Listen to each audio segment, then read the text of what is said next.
Hey, welcome World Entertainment. How was your weekend? How did it go? Hope you had a good one. Let's not go down that rabbit hole. Woo! There's a lot of that already. They've dropped a bunch of new images from Supergirl. Now, it's interesting because the actual image of Supergirl on her own is a very artistic one. Like, it's clearly a painting, which it looks good. Then, the picture of Lobo and Krem of the Yellow Hills, which is still a stupid name, is the proper images, like their character posters. But then the other ones are these weird cartoony images, which I almost didn't think they were actually part of this, but they are, so you'll see them anyway. So as I said, they're interesting images, but it's just, you can see like the Supergirl one is an artistic image, but it's just so strange that it's like an artistic one, a proper character posters, and then these weird cartoony posters. It's just like, where did the cartoon posters come from? Now, Krem looks completely different to his comic book. Now, they keep saying Krem's redesign, and I thought, do they mean like a redesign for the movie? That because apparently the first design that they used in the test screenings didn't go over all that well, and they apparently redesigned them.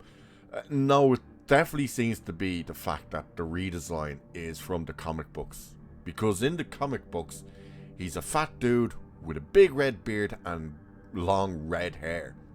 That clearly ain't the design that they've gone for here, and you can see here like these weird cartoony images, and it's just like, okay, it's so strange.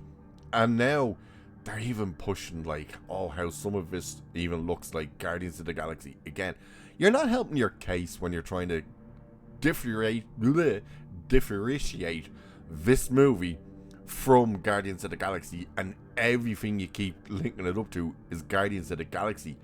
So like, it's saying here in an article, 2 new character posters for Supergirl have been released, putting the spotlight on Jason Momoa's Lobo and Matthias, however you pronounce his second name, as Krem of the Yellow Hills.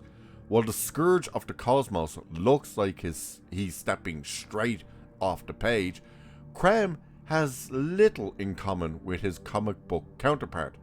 The villain would fit well with Guardians of the Galaxy's Ravagers, and looks suitably menacing for this punk rock grungier take on the Woman of Tomorrow.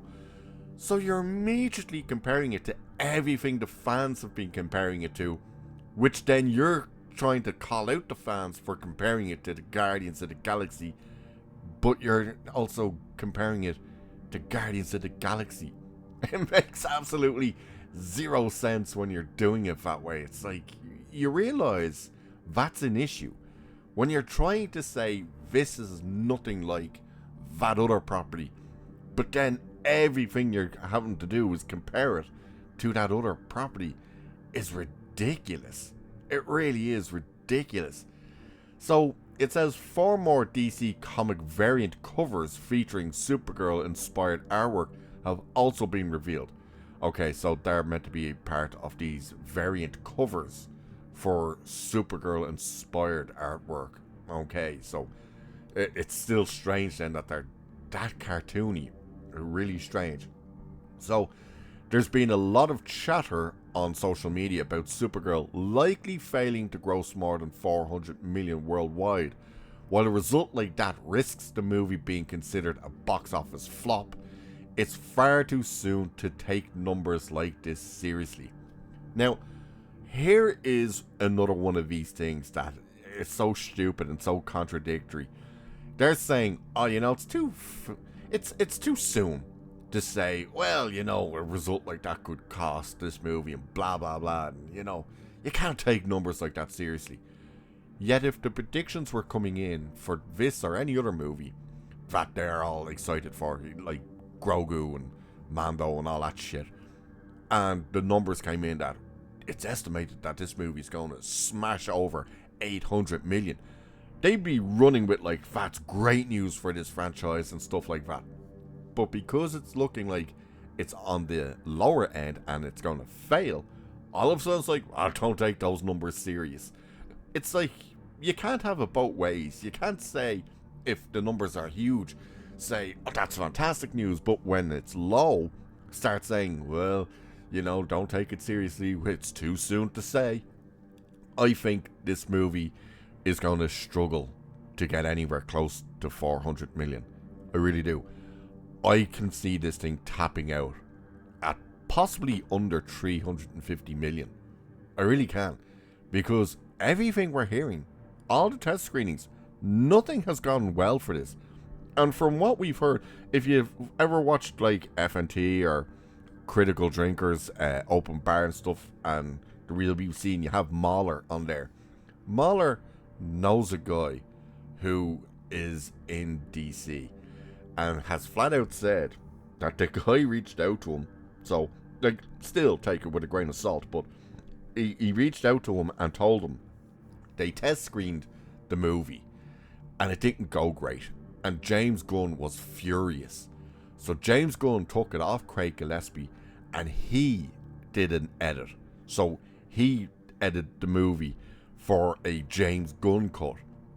Didn't tell people this and put it back out. Like, didn't tell like the audience in the next test screening that, oh, this is a James Gunn cut. Put it out and it tested worse than the Gillespie version. So it was like, oh, James Gunn is not happy about what's happening with this movie. And it's like, well, that's your own fault. Like, you went with the version that nobody liked. There's a reason the comic book version of this story failed badly. And it's not because people don't like Supergirl. It's because it was a god-awful story that reimagined Supergirl as just this moody, horrible person, basically. And it was like, why would you do that? And of course, Tom King is still involved with all of this, so you're really seeing, like, and Marvel did the same thing. Once you start adapting characters and stories that the audience does not like, you're in that situation now where you're going, uh-oh, what do we do? Why don't people like it? It's like, because they didn't like it in the comic books. If it failed in the comic books, and they never liked it in the comic books, what makes you think it's going to work when you adapt it for the big screen, or even the little screen? They're not going to take to it. Nobody enjoyed the character of Krem of the Yellow Hills, with such a retarded name. And yet, you've put him in here, and in the first trailer for this, he's only in there for a brief second, and you didn't even know it was him. It was like, who's this guy? And the first reaction from everybody when they saw it was, is that a Ravager? And now articles are saying, like, oh, it's like a Ravager from Guardians of the Galaxy. This thing is tracking to be an absolute unmitigated disaster. And it has nothing to do with Millie Alcock's casting, because she is good casting for this role. It's the adaptation that they have gone with. The Woman of Tomorrow from Tom King. That is why nobody's interested in this. That's from the comic book fans end of things. From basically everyone else, it's, oh, it's just another Guardians of the Galaxy. That is the other issue, is people are looking at it and can't see the unsimilarities between Guardians of the Galaxy. Like, even this image we're looking at right now, she's got the trench coat on, like Star-Lord, and she's got the headphones on, like Star-Lord. And that is a major issue. So, it's no surprise that this thing is not tracking to do well. That people are already just looking at it and getting ready to go, yeah, this isn't for me. I have no real interest in this movie. I feel like I've seen it 500 million times. But there's your new images of Krem of the Yellow Hills and Lobo. Then this artistic image of Supergirl, which I'm not sure what that's actually for, whether that's just for promotion or whether someone did it, or whether that's for one of the comic books, and then those weird cartoony ones for the comic books. But what do you think of the images, first of all, and what do you think about this contradiction now of, if the numbers were massive, they'd be saying this is great news for it, But the fact that it's saying it mightn't reach 400 million, all of a sudden it's, don't worry about it. It's too early to say those type of things. Let us know what you think about the whole thing. And with that, I shall leave it there for this one. So do like and share and subscribe and all of that good stuff. You know the drill at this stage. And of course, feel free to check out memberships. They are available. Cheers, and I'll catch you in the next one.